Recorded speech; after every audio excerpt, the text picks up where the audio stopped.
Hi అందరూ బాగున్నారా? ఇంకా ఈరోజు మార్గశిర మాసం 3వ వారం కదా, పూజ అయితే ఇలా చేసుకున్నానండి. చాలా బాగా జరిగింది, ప్రశాంతంగా చేసుకున్నా. ఇంకా మార్గశిర మాసం, ఇంకా అలాగే ధనుర్మాసం కూడా ప్రారంభం అయింది కదా. ఇది 4వ రోజు ధనుర్మాసం. ఇంకా మార్గశిర మాసం కనకమహాలక్ష్మి అమ్మవారికి పూజ అయితే చేసుకున్నాను. 3వ వారం చాలా జనాలు ఉంటారండి. ఇంక ఈ వారం నైవేద్యం గారెలు చేస్తున్నాను అమ్మవారికి, అల్లం గారెలు. శ్రీ కనకమహాలక్ష్మి అమ్మవారు పూజ అంతా అలంకరించుకున్నాను. ఇంకా దీపం పెట్టాలి, ప్రసాదం చేసి పెట్టాక అప్పుడు పెడదామని.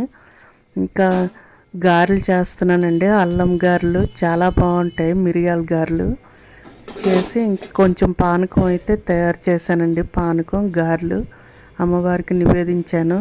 శ్రీ కనకమహాలక్ష్మి అమ్మవారు 3వ వారం చాలా జనాలు ఉంటారు. ఇంకా పూజ అయితే చేసుకున్నా. వీడియో నచ్చితే